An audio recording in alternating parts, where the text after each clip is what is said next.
was a coach in the school, right? And what he did was he, at the end of the game on the school field, when the game is over, he would just say a word of prayer for himself, by himself, on the field, and go home. He lost his job for that. Why did this happen? Let us join this interview right now, Christ, because the times are bad. God bless you. School football coach Joe Kennedy was fired from his job in Bremerton, Washington, for praying on the 50-yard line at the conclusion of each game. I just want to be able to practice my faith after a football game. Nobody should have to be fired or worried about their job if they show any signs of faith. Here to discuss this important religious freedom case is political commentator and education policy strategist Angela Morabito. Ms. Morabito is a former press secretary at the U.S. Department of Education. Angela, it's Okay, before Angela speaks, one thing I want you to understand is this, that we are in the perilous times. People go to the soccer field and they do all sorts of things, especially at the end of the game. This game is over and he is not calling for a crusade. He's not, shouting for anything. He is simply praying for himself because he's a coach. Perhaps he has trained the team to play a match and he believes that the team did well because he prayed to his God before the match, and now the match is over. So he is praying. He's not forcing the kids to come and pray. He's not challenging anyone. He's not saying why is somebody praying or why is somebody not praying, just for him. Let's listen to what the specialist has got to say. It's good to talk to you again. So this is a case that isn't really getting a lot of attention. What's at stake here, not only for Coach Kennedy, but also for America?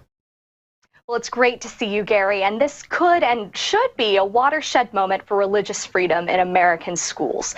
Coach Kennedy liked to pray at the 50-yard line after football games, and sometimes students noticed what he was doing and said, "Hey, can I join in?" He said, "It's a free country," so they did. Some of them decided to kneel and pray with him, others didn't. But the school district took notice, and he ended up losing his job because they said that he was appearing to endorse a religion, that he was even coercing players to pray. Now, that's not true, and it's kind of astounding that this case ever reached the Supreme Court.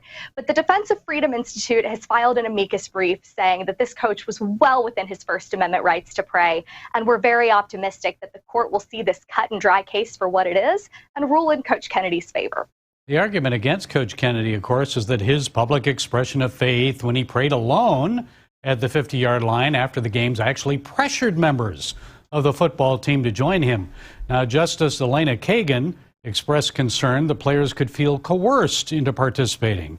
The Establishment Clause, of course, of the U.S. Constitution prohibits governments from sponsoring prayer. So am I missing something here, Angela? Did the school district or Coach Kennedy actually coerce or require those students to pray? Was their status on the team or their grades affected if they didn't? Not at all. This was not the pray to play scheme that... Okay, so you see what is going on here. Viewers, the issue here that is being discussed, this coach is not a coach according to them. He is not using whether you pray or you do not pray against you. You can decide to pray or not. This is not his problem. More so, he is just praying, but if you see him praying and then you want to join him, why would he allow you to come and join him? Don't you also think that if he refused any of them, they would have said he's not a good teacher? He's supposed to be a good model to the kids. So if he's praying and the kids have seen him pray and they want to join him, don't you think it's gonna rather be like you are the teacher, you are teaching these kids, and then you are doing something is good, the kids want to join you, why do you turn them down? He would have rather been called a teacher that was maybe sexist or racist or whatever the cyst you can put across. Because if girls contacted him to like, "Hey, sir, can we join you in prayer?" and he went like, no, they would have said he's sexist, whatever. If other religious bodies that dress obviously approached him and he said no, people have said he's this. So now children have come to him because he's praying and he has prayed with them. He didn't harm anybody. What is the problem? Okay, what is the problem? Viewers, we need to understand that it is not just about him praying. It is not just about him letting the kids pray with him.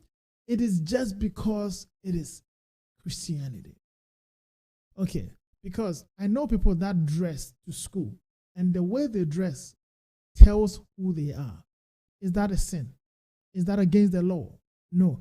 So what if people that do the sign of the cross on the soccer field, or even when they are walking on the street, is that a problem? There are some people, when you greet them, they do this. Is that a problem? We all understand these codes and we know where they come from.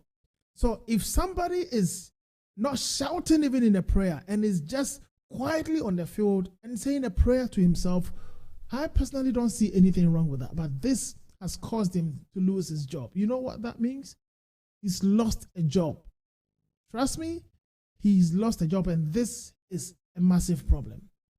Just listen to what the specialist has got to say. The opposite side of the story is claiming that it is. In fact, plenty of the players and the athletes didn't even really notice it was happening. There were, instances where they were chanting the fight song or walking through the stands after a game. This started off as one man who just wanted to bow his head and then thank God for the game or a wonderful day, or he's spoken at length about his connection to his faith. This started off as a one-man event, totally personal, but people took notice, wanted to join in. There's no coercion in any of that. Now, ironically, the school district actually tried to coerce Coach Kennedy into hiding his faith. They even suggested that he go pray in a janitor's closet after the games. And if what he's doing is coercion, then so is bowing your head to pray before you have lunch in the school cafeteria. It's a really absurd premise. And two members of the Supreme Court suggested that a ruling against the coach could have serious implications. Justice Samuel Alito asked whether a school employee could then be punished for carrying a Ukrainian flag on school property. And then Justice Brett Kavanaugh. Okay, so you see what the justice has also said. The justice is asking if the coach praying to himself, not even allowed, could be seen as breaching a law in the school. Now, how about if somebody holds Ukrainian flag in public? He's also imposing Ukrainianism upon people. You see, when people don't like you, they end up using little flimsy things against you. And it's all sometimes because of how some Christians have been carrying themselves about and all that. But in all that, you still understand that the world is a global village. There's freedom of religion, freedom of expression, freedom of everything, to the extent that things that did not used to be valid, things that society used to frown upon, now it's kind of getting accepted. And you know what I mean? So nobody can stand up against you for being who you are, for being who you want to be. Okay. And things that were not accepted, like I said in the past, are now being accepted. Then what about those that were already accepted, like Christianity? Was already accepted ages, centuries ago. Why is it struggling now? Why is everything kind of trying to sandwich Christianity now in between some small spot where it's getting strangled? Christians, if you are listening, please share this link. Let everyone know. Let us all know that this is the time we need to pray more. We need to commit more to Christianity, and the Lord will bless us. Question whether the school could actually fire someone for making the sign of the cross before a game. Your thoughts on that? Those are extremely valid questions, and it shows you just how wide-ranging the ramifications of this decision will be. This should be a no-brainer that you don't check your right to religious freedom at the schoolhouse door. No matter where you are, those First Amendment rights still apply. That is at the core of this case, and it's what the Defense of Freedom Institute is saying in our amicus brief, that this should be a really simple thing. People are allowed to express themselves in school, no matter really what that expression looks like. Coach Kennedy clearly wasn't harming anyone. And displays of faith have generally been accepted in public schools. Maybe not culturally, but legally, you do have the right to pray, even if you're in a public school. Okay, so the law allows him to pray even in a public school, in a Christian school, anywhere. So why is he being picked on? Why has he lost his job? Unless there is more to the story that we don't know yet. And we are hoping to get more coming out to us within this week. And as soon as the case ends up for the final decision being made in America, we'll make sure we feed you in with the feedback, the outcome of this coach, who is a coach in the school. We will make sure you get the feedback And yeah, we take it from there. But let's see what happened to the end. And Angela, here's how Coach Kennedy's lawyer summed it up. What Coach was doing was just simply taking 15 to 30 seconds on a knee by himself at the 50-yard line. And the First Amendment clearly protects that kind of activity. And if it doesn't, then the promise of the First Amendment is all but dead. So your prediction here, Angela, which way do you think this will go? I'm kind of guessing here that based on some recent religious freedom rulings, the majority of the justices are likely to side with Coach Kennedy. What do you think? I certainly hope that's the case, and I think he stands a great chance, because when you look at the facts of this case, you see quite clearly that this was one man exercising his religious freedom. Because a few people decided to join him, that doesn't change the core of this issue, that religious freedom still applies in American public schools. I'm hopeful that the justices will see it the same way, and I believe the facts support it. Okay, First Amendment all the way. Angela Morabito, thank you for being with us, Angela. Thank you. Thank you so much, Angela. God richly bless you. So, viewers, this is what I'm talking about. Okay, you can see how concerning the whole situation is.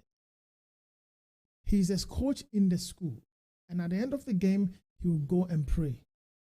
But then we've got people around the world, anywhere. Like I was saying before, some people will score a goal in soccer, and they will kneel down and bow and hit the ground with their head. Nobody complains. There are people that go around, they shake hands, and they greet you like that. We understand where they're coming from. There are some of them that will greet you like this. We know where they are coming from. People are wearing badges. Then we can also read. If the sign of prayer can become a problem, then what I can read, what about the placards, the t-shirts, the books? If I can read what is written at the back of a book and it doesn't sit well with me, then it's also an assault or something. The most important thing is this. The victim is the one that needs to be protected here. In this case, I would say to you, if you were a Christian, that stay strong, pray more, do all that Christ expects you to do. Be nice, be kind, be generous. Don't be anything bad, anything that is against Christ. Don't do it. But make sure you are learning the word. Make sure you are preaching the word. Make sure you are standing in the gap for godliness. And that is what will help me and you. Because without that, we are nothing. I tell you, without that, we are nothing. There's nothing, absolutely nothing none of us can do. But if you look at what is happening here now in America, a country where they have it written on their money, in God we trust. Which God? It is the God of heaven. We believe is God, the God that we all know. That is the same God Americans are trusting in. So if they are trusting in the same God, then what happened?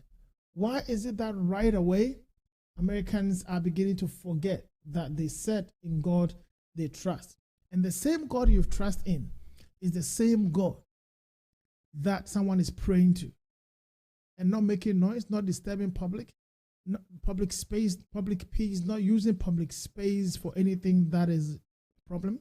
But yet the world is seeing a problem. He's been fired from his job, but we are hoping and praying. Wherever you are, when you say a prayer, remember this coach so that he should get his job back, and if possible, plus extras, because he cannot be ridiculed or bullied or treated like that in the world. Okay, this is not acceptable, and we don't think that anybody should go through this. Even though the person may not, even if the person is not, doesn't belong to the religious group that I believe in, I don't still believe that the person deserves any kind of treatment like that. No, I don't think so. So I believe that we are all going to stick together, and I believe that we are all going to make sure we are pushing the agenda of Christ, and nothing, absolutely nothing, is going to stand in our way. God bless you so much. As we are bringing this program to a close, this is another short one, but I'm encouraging you, please share your comments, share your thoughts, but let other people hear that these things are going on, and we all need to stand against it. Standing against it, not abusively, not aggressively, but stand by becoming a child of God. Stand in the space of the godliness that you claim you believe in. Be an absolute child of God. Learn the Bible. Pray hard. Be a prayerful person, a Christian with results, And God will bless you so much. Have a wonderful day. And I'll see you again in a particular lady who has sung a song. You will love this song. I'm going to play that song to you. And when you hear the song and you see the condition in which the lady is, when I saw it, I thought I should share that with you. I'll share it with you now in a sec. God bless you so much.